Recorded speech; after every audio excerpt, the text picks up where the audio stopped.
health updates. In more recent, we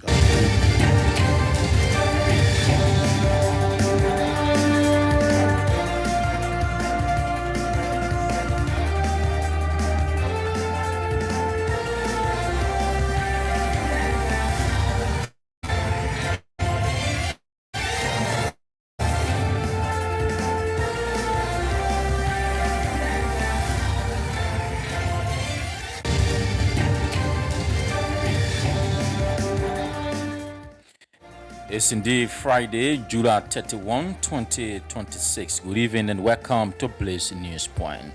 45 minutes of the most accurate balance and comparative news about Liberia, Africa, and the rest of our one world. Here are the big stories topping the headlines.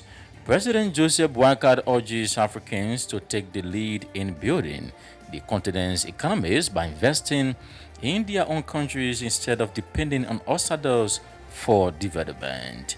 CDC loyalist Abraham Nguyen criticizes Liberia's Justice Minister handling of the government communication on the recent high-profile drug trafficking case.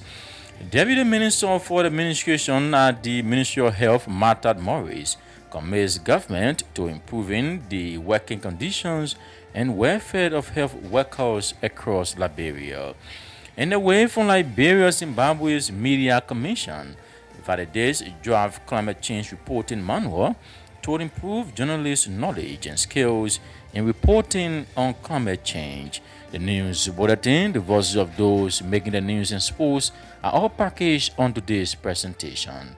But first is Arunan Kobogi and the news bulletin. Arunan, good evening. Good evening, Mendy, and good evening, Liberians. President Joseph Boakai is urging Africans to take the lead in building their continent's economies by investing in their own countries instead of depending on outsiders for development.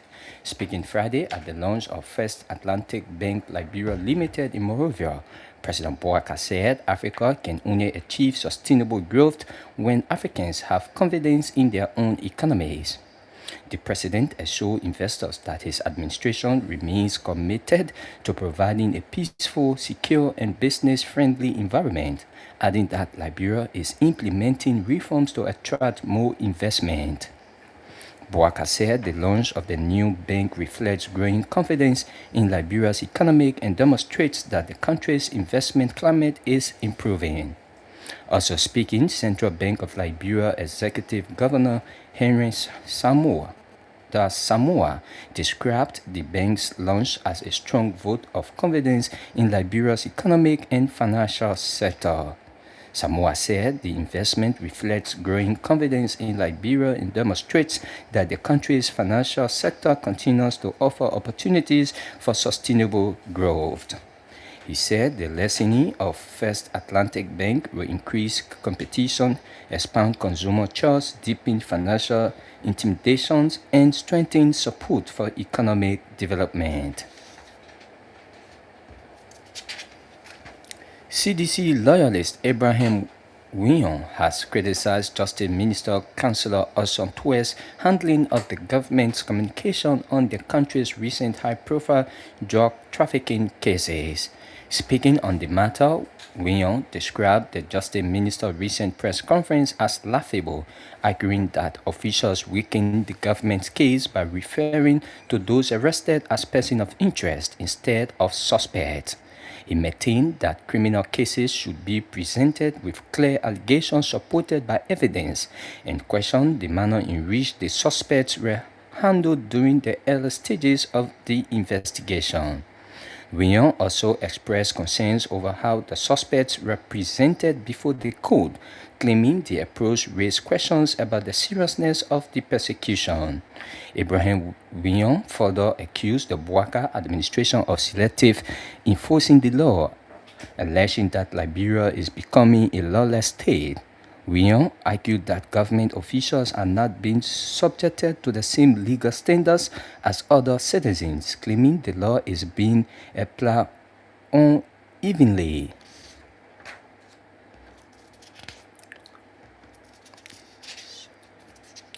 Deputy Minister for Administration at the Ministry of Health, Martha Morris, says the government is committed to improving the working conditions and welfare of health workers across Liberia. Speaking Friday during the groundbreaking ceremony for the USD 700,000 health office complex in Bon County, Morris said nurses, doctors, and other healthcare professionals deserve decent facility and a comfortable working environment. She said the ministry is being intentional about providing better support for health workers, including improved accommodation and other facilities that will allow them to perform their duties with dignity.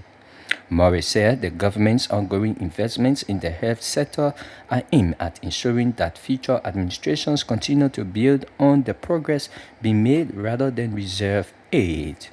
Also speaking, Bon County Development Officer Sam Elliott called on residents to support the construction of the country's new health team office, describing the project as a major investment in the country's health sector. Speaking on behalf of Superintendent Howard Norris, Elliott thanked the government for the initiative, saying the new facility will improve health service coordination by providing the county health team with its own office. Justice Minister Councillor Osson Twe has dismissed allegations circulating on social media linking President Joseph Boaka's son, Joe Boaka Jr., to ongoing narcotic investigations. Speaking at the Ministry of Information regular press briefing in Monrovia on Thursday, Minister Twe said investigations have found no evidence connecting Joe Boaka Jr. to either the 19.2 million cocaine seizure on the recent USD 317.6 million drug seizure. He said both cases remain under active investigation by a joint team of Liberian and international law enforcement agency, adding that the investigations are ongoing. The Justice Minister urged the public to refrain from making allegations without credible evidence and cautioned against relying on information from unauthorized sources. According to Twe, the Joint National Security Task Force remains committed to dismantling drug trafficking networks across the country. He stressed that anyone found responsible, regardless of status, position, or political affiliation, will be persecuted under the law.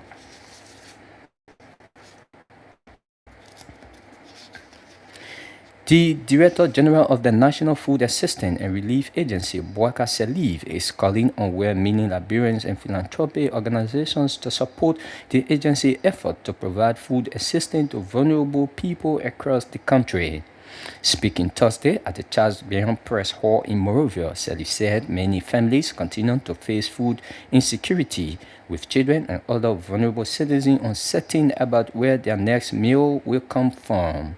He stressed that addressing hunger is a shared responsibility and urged greater public support. Salive said increased contribution from individuals, businesses, and humanitarian organizations would enable the agency to expand its food assistance programs and reach more communities experiencing economic hardship. Meanwhile, the NFAA Director General disclosed that the agency has submitted two major projects to the government for consideration: the Agro Beach Initiative and Feed from Farm Program. Salive said the proposed initiatives are designed not only to provide immediate relief to vulnerable citizens, but also to create sustainable solutions that will reduce hunger and improve livelihoods across the country.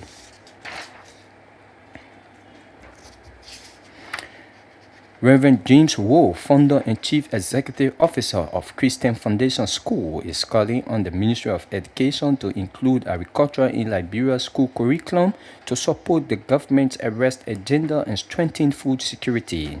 Speaking Friday on our sister program, The Blaze, Reverend Woe said teaching agriculture at the secondary school level would encourage students to grow their own food and develop practical farming skills. He described agriculture as a key driver of economic transformation and urged Liberians to make better use of the country's fertile land to boost food production. Reverend who also identified weak monitoring and evaluation as a major challenge affecting the education sector and called for stronger oversight to improve learning outcomes. Additionally, he urged the Ministry of Education to introduce artificial intelligence into grade school beginning next academic year, saying AI would enhance research, critical thinking, and classroom learning.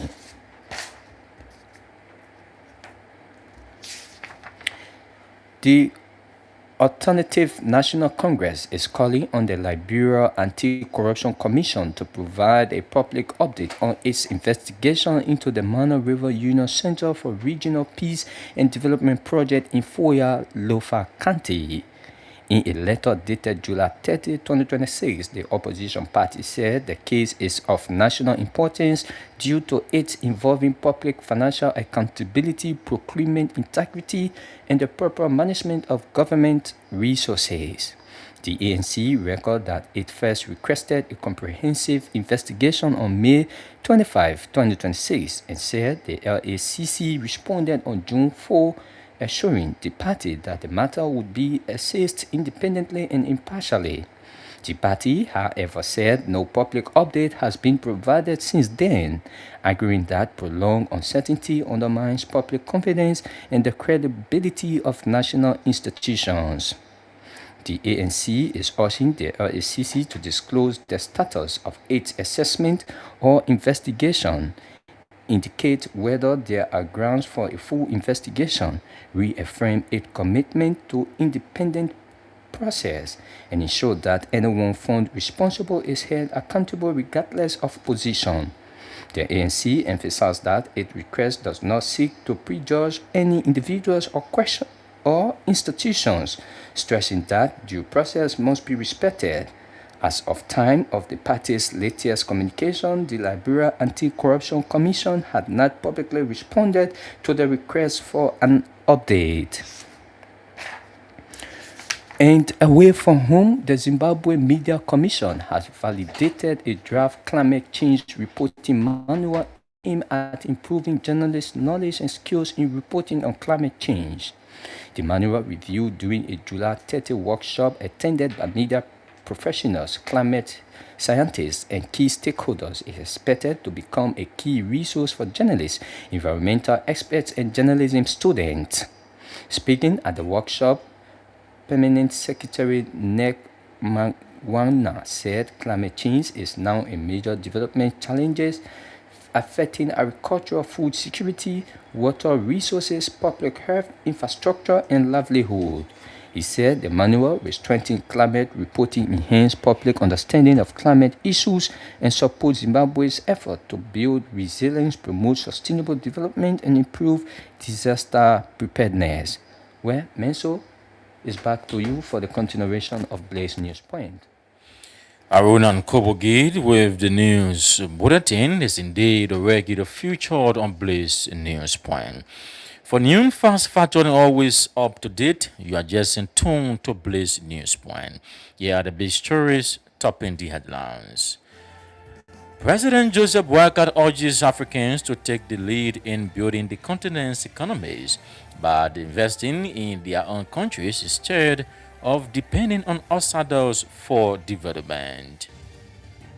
CDC loyalist Abraham Wion criticizes Liberia's Justice Minister handling of the government communication on the recent high-profile drug trafficking cases. The Deputy Minister for the Administration at the Ministry of Health, Martha Morris, commits government to improving the working conditions and welfare of health workers across Liberia. And away from home, Zimbabwe Media Commission validates draft climate change reporting manual to improve journalists' knowledge and skills and reporting on climate change. The voices of those making the news in sports are still ahead, but this break, Toby right back.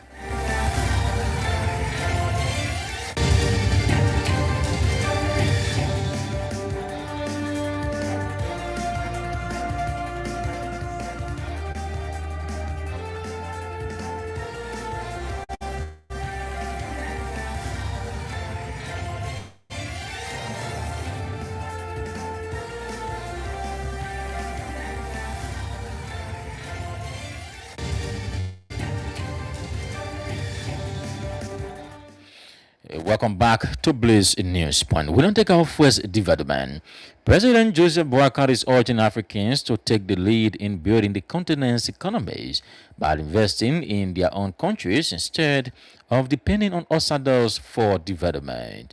Speaking Friday at the launch of First Atlantic Bank Liberia Limited in Monrovia, President Boakai said Africa can only achieve sustainable growth when Africans have confidence in their own economies. The president assured investors that his administration remains committed to providing a peaceful, secure, and business-friendly environment, adding that Liberia is implementing reforms to attract more investment.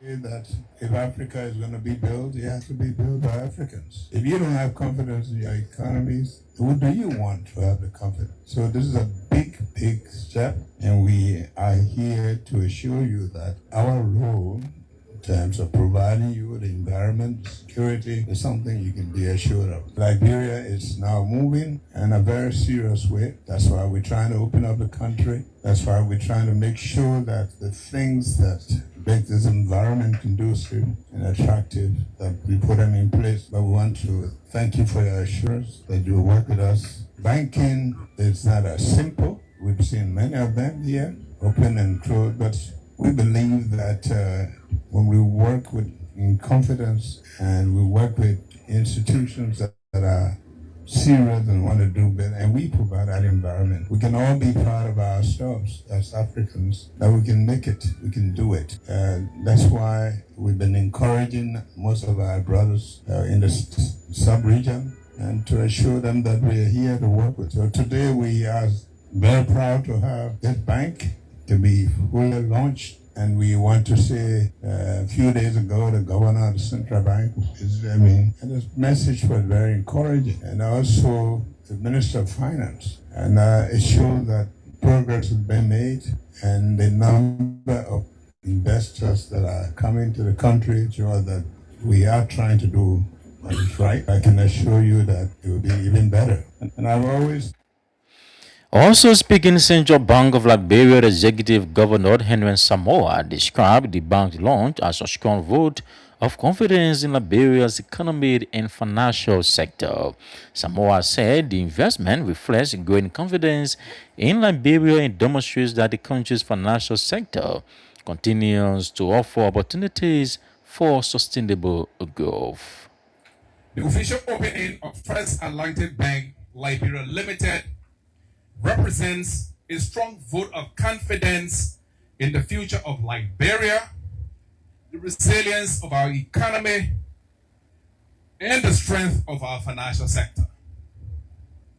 It is therefore my distinct honor, on behalf of the Central Bank of Liberia, to extend warm congratulations to the shareholders, board of directors, management, and the staff of First Atlantic Bank on this remarkable achievement.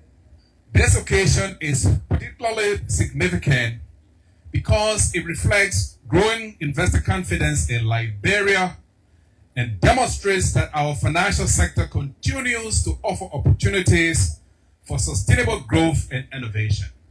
The licensing of First Atlantic Bank increases competition, expands consumer choice, deepens financial intermediation, and strengthens our collective capacity to support economic development.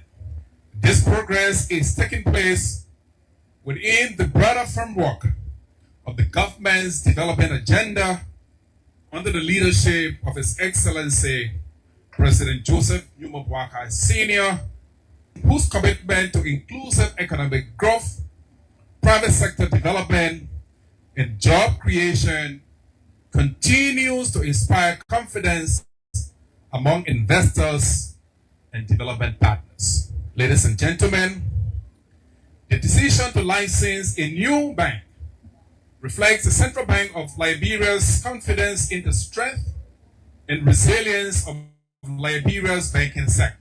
Through prudent regulation, strengthened supervision, and sustained reforms. That's the voice of Central Bank of Liberia, the Executive Governor Henry Samoa. This describing the First Atlantic Bank of Liberia launch as a strong vote of confidence in Liberia's economy and financial sector. Earlier on, the lesson told President Joseph Boakai urging Africans to take the lead in building the continent's economy by investing in their own countries instead of depending on outsiders for development. CDC loyalist Abraham Wion has criticized Justice Minister Councillor Oswald Twe handling of the government communication on the country's recent high-profile drug trafficking cases. Speaking on the matter, Wion described the Justice Minister's recent press conference as laughable, arguing that officials weaken the government case by referring to those arrested as persons of interest instead of suspects. He maintained that criminal cases should be presented with clear allegations supported by evidence and questioned the manner in which the suspects were handled during the early stages of the investigation. And I saw it on the E-Mansion website, Joseph Boakai dismissing all the alright. Joseph Boakai does not have any right to dismiss anybody. He can only recommend to no, we are in a lawless state. Anything can happen under Joseph Boakai's administration. Anything is possible. It's the fact. It was laughable. And if you ask anybody, we know under the criminal practice, the criminal procedure law, when the government draws up indictments against you, those indictments, the wordings of those indictments are definitive of the crimes committed. They don't use the word allege. They don't use the word presumption of innocence. They don't do that. But for the Justice Minister to have had a key press conference for the first time, and since the whole drug bust came up, especially the latest one, and he starts saying, these people, they are alleged suspect. You don't use that. In fact, the indictment starts from these kind of press conferences. Before you draw up the real indictment, you have to say, these people we caught. He knows exactly what we are going for. He knew exactly what he was talking about. For him to have even said that the two foreign nationals who were caught were aiding. In fact, they were just persons of interest instead of being suspects. We know exactly what our DA people do in this country. Just to catch you with what the Baza people call viaze, that opium. The one Baza people call viaze. Just for them to catch you with small viaze, they will tell you, say you are already suspect. They will, in fact, take picture and put it as suspect. Then you caught people with drugs and you call them persons of interest at that level. In fact, the latest action was they took the people, the bunch of people that they had, they collected all of them, they brought them to the Painsville Magisterial Court. Yes, they did. Of Magistrate, and then they placed them there. Did you see anyone of them handcuffed? Did you see anything like that? They play with the whole case. It's good that you were in the state and you followed the stand on the issue. When they had that nothing, you saw how they approached it. They told you stage by stage, what crime the other person committed, the other person did this here. They didn't say alleged. When the indictment are definitive, he said he knew and did very good. Did do. Yeah. In fact, they will be telling you that you knew and you did do exactly what you saw. This man conspired. He used his premises. They will say these things. You want the public to believe that the public has something to count on and you are willing to. So that's the probable cause. You must find it before you even reach at that level. So for them to have said that, I knew that something feature was going on somewhere. So when the president came out with the names, these are not the names. Like the names of the Maquia they talk about. I knew about that ever since. Maquia is at the airport, very close to Joseph Boakai children. In fact, he calls himself one of the sons of Joseph Boakai. He's caught up in it. It was. Abraham Wion further accused the Boakai administration of selectively enforcing the law, alleging that Liberia is becoming a lawless state. Wion argued that government officials are not being subjected to the same legal standards as other citizens, claiming the law is being applied unevenly. And I saw it on the E-Mansion website, Joseph Boakai dismissing all the alright. Joseph Boakai does not have any right to dismiss anybody. He can only recommend to no, we are in a lawless state. Anything can happen under Joseph Boakai's administration. Anything is possible. It's the fact. Series of activities have happened in this country. And of course, they deal with the law. Look at what you are doing now. Here is it. Even a very civil service boss who is counting on employees, he's occupying a position of being the superintendent of all civil servants in this country. And by virtue of the fact, you have to follow your leaders. Whatever your leaders say, there should be an exemplar. If he turns out of political grounds and then tell you, say he's a presidential appointee, so for him he's a different person. But besides that, the very code of conduct talks about what? Presidential appointees not going into political participation. That even biasing as well. He's against the code of conduct. So there's no escape route for that. But he believes that he's justified in his actions. And despite that, They will see civil servants doing these acts, but once the civil servants' conduct is in favor of the government against the opposition, is no crime. So there's not a lawlessness, because law should not be one-sided. It should affect all sides. That's what we say, little justice is blind. Little justicia that you see. So every law you pass, it should be blind. It does not see. Yeah. So when the law is passed, meaning little justicia is standing right there with her blind eyes, blindfolded eyes. She doesn't see anybody. So what a Unity Party president breaks the law, she grabs you. What a CDC president breaks the law, the idea it must be a law passed. And the very laws that these guys are breaking, they are all their own laws. Look at the level of activities that are going in this country. So you have a lawless state like this, and of course the president comes out and says he can even dismiss the low-level civil servant. The president cannot and should not be dismissing them. These people are should be subjected to investigations. If you are to suspend them, yes, you suspend them. The president is suspending Peter King, who has a company that was harboring and of course carrying drug all over the place. But the man still sits at no car and still gets his salary, and he said, "No, we're just trying to do it for the public there, for them to say you are suspended. There's nothing else, there's nothing bad you have done." In fact, there was no investigation that he was subjected to. Best, and I saw. That's the voice of CDC loyalist Abraham Wion, accusing the Bouakai administration of selectively enforcing the law, alleging that Liberia is becoming a lawless state. At the same time, criticizing Justice Minister Councillor Oswald Tuer's handling of the government communication on the country's recent high-profile drug trafficking cases. Today's development, Deputy Minister for the Administration at the Ministry of Health, Martha Morris, says the government is committed to improving the working conditions and welfare of health workers across Liberia. Speaking Friday during the groundbreaking ceremony for a U.S. $700,000 health office complex in Bond County, Morris said nurses, doctors, and other healthcare professionals deserve decent facilities and a comfortable working environment. She said the ministry is being intentional about providing better support for health workers, including improved accommodation and other facilities that would allow them to perform their duties with dignity. This is time that the health workers, whether you nurse, whether you midwife, whether you PA, whether you anesthetist, whether you doctor, that you have a home that you call a home away from home. We started that, well furnished with TV, refrigerator, and just everything in it. And we are very intentional about it, very much intentional, because we stood up for these things. How can we be in a seat and don't do what we said we do? But sometimes I sit down and wonder and say, the same budget we're dealing with today, that the same budget was existing. And the outturn of these budgets was 100%. So what happened?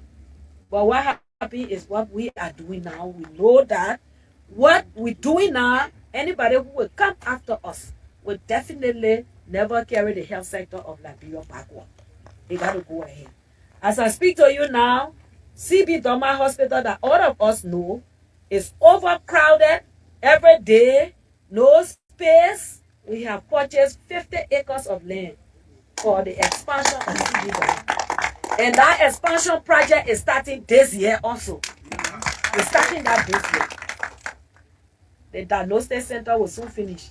Where some tests that you have to go to Ghana to do, you have to go to India to do, you have to go way Monrovia to some of the places there to do, because we don't have it around here. We'll be doing it right here. I want to say to all of the health workers, this is time that your profession you chose to become a health worker, be dignified. Where you will be proud to call yourself somewhere and say, I am a health worker. You will not just say, but man, they play what we put here. We even know what's happening or they think what we're doing. We even know what coming out of it. This is time. Also speaking, the Bond County Development Officer Sam Elliott called on residents to support the construction of the county's new health team office, describing the project as a major investment in the county's health sector. Speaking on behalf of Superintendent Howard Norris, Elliott thanked the government for the initiative, saying the new facility will improve health service coordination by providing the county health team with his own office. Let me appreciate the government for this step. Can I keep everything at one location? This is why we call decentralization. At least taking the county health team office out of Phoebe will be better enough for our people and in the community. You can see for yourself what they are doing. And I just want to say to the Deputy Minister, these are some of the things we want to see, but tomorrow the society will ask us, they will judge us. When you people are there, why you did for your county? Why you did for your people? And we can point out that during our regime, we're able to construct the offices of the county health team. I think people will say, yeah, we have done something. And I want to say to our community people from Meriki, this is your own contract. This is your own place. We should protect the contractors because most often people will say we want to buy cement instead of going to the store. That here they want to buy the cement. And the contractor, we don't have to eat pride with shame. Tell our people, I trust you because I've seen what we do in the building. You see the CSA contractors, we had a problem. I think the truth, I stopped them from entering the building at certain hours. So one of the things you really need to look at to make the job effective, the first and foremost is security. Security, don't depend on all security that you see here. Bring your own security to protect our material. One, a solid, a concrete way that tomorrow, after 5-10 years, the building will still stand. The same way you do at administrative building, we are counting on you. This bone county thing is not a people thing, it's our thing. Our eyes should be on you. This is why you have been lucky to win the contract. Prove yourself that society will judge you. Thank you so much. Let me appreciate the government for this step. The voice of Bon County Development Officer Sam Elliott calling on residents to support the construction of the county new health team office, describing the project as a major investment in the country's health sector. Earlier on, you listened to the voice of Deputy Minister for Administration at the Ministry of Health, Martha Morris, revealing that the government is committed to improving the working conditions and welfare of health workers across Liberia. It is 9:30 news hour. We now go to Studio B, where Lujo is seated with the passion of last sports. Former Lone Star midfielder Sekou Jabatia Olisi says he never kept his national team bonuses during playing career, revealing that he always shared them with local-based players. Speaking towards the Ministry of Information regular press briefing, Olisi said the gesture was meant to support his teammate playing in the domestic league. He made the remarks while surfing on the Lone Star mobilization team, which is encouraging popular support for Liberia ahead of its upcoming African Cup of Nations 2027 campaign.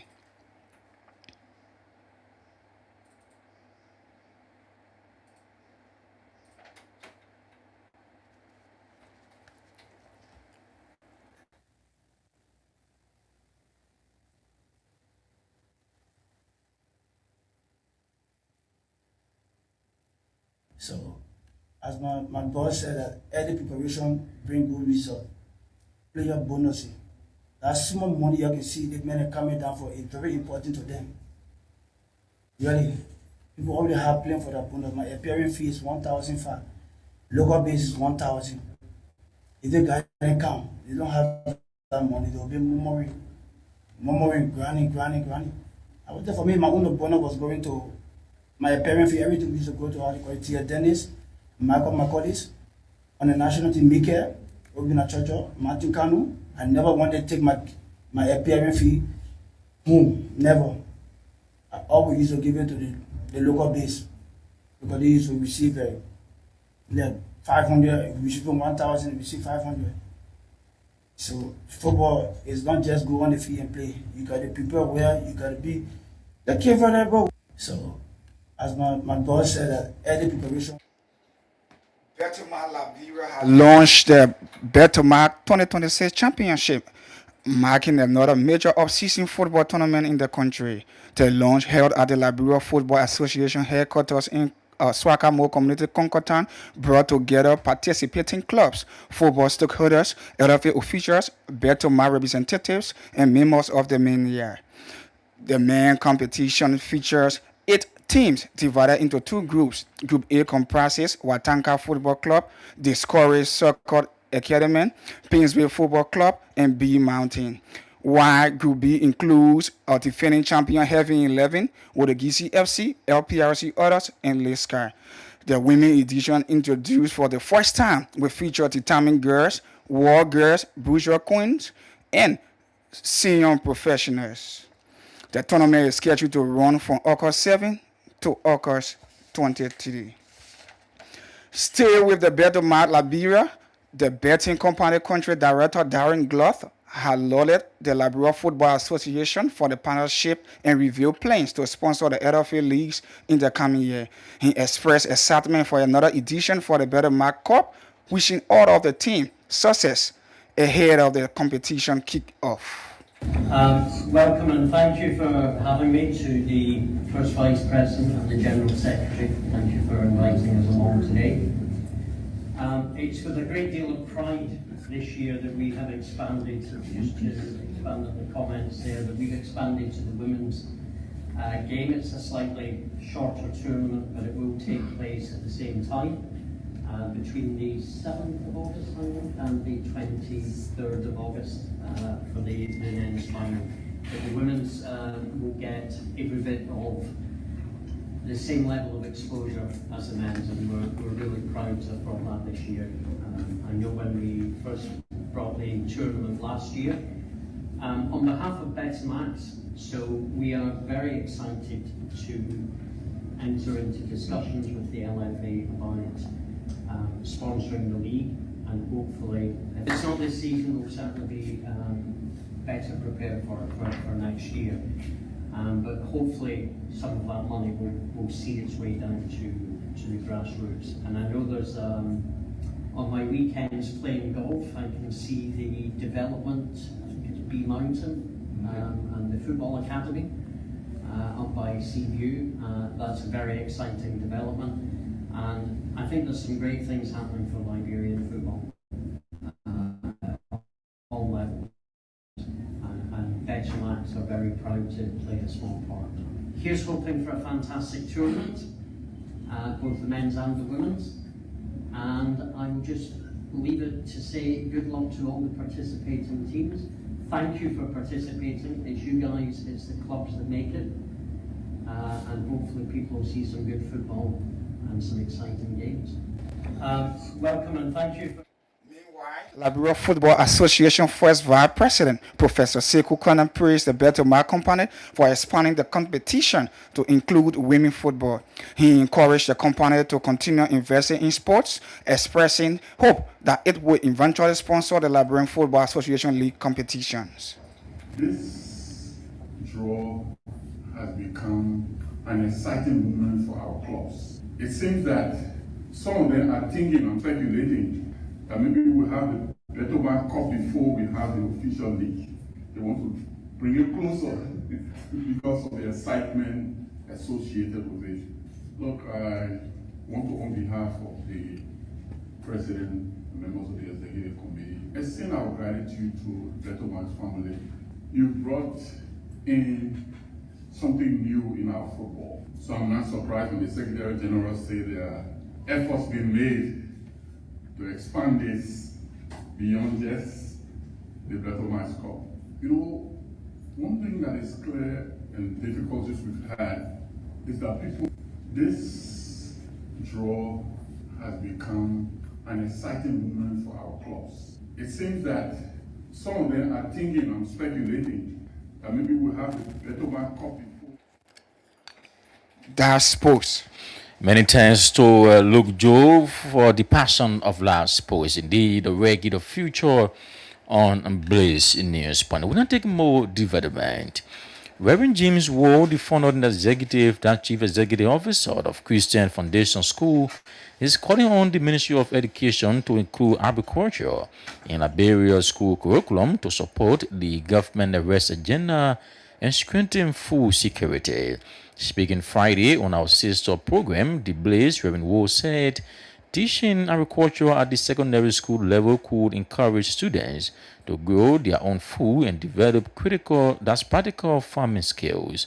He described agriculture as a key driver of economic transformation and urged Liberians to make better use of the country's fertile land to boost food production. One time I preached and my ensemble team was sitting on a gold mine and dying with poverty. You see, we are living on a rich soil, but then we are importing majority of what we consume in Liberia, so it's not helping the country to develop. So if we all go back to the soil, I think our lives will improve. And this is one of the arrests agenda according to His Excellency President Joseph Newman Boaka. So we are also supporting that. But the bottom line is, if we help the high school students to get used to the agriculture, grow while you eat and eat while you grow, you will see that our lives will improve and there will be a lot of development. But over the years, we complain, we sit down on the resource and complain. So there is a great need that all of us, I'm saying, not only Christian Foundation, for all the high school to introduce that, not only trade school, but agriculture that will help Liberia to grow. So I'm not only speaking to school administrators, I'm saying they should be placed into our curriculum that should be taught all over in the various high schools in the Republic of Liberia. That will help to improve the lives of our citizens. If you produce what you eat, you're not going to complain. You're not going to eat those frozen, outdated meat and chickens are giving a hard time into this country. And agriculture is not only about vegetable, it's about growing chickens, animals and what have you. One time. Reverend Wood also identified weak monitoring and evaluation as a major challenge affecting the education sector and called for stronger oversight to improve learning outcomes. Additionally, they urged the Ministry of Education to introduce artificial intelligence into grade schools beginning next academic year, saying AI could enhance research, critical thinking, and classroom learning. We are teaching different curriculum. And for example, we have the wax and wire syllabus, different from our national curriculum, and shouldn't have been like that. I believe all should be blank. And we are still using the old method where we're telling the children to vividly explain. No, it shouldn't have been so. This time we should teach the children how to do something, then how to memorize and give back to us. Another thing that I observe is the monitoring and the evaluation that we call M&E is weak.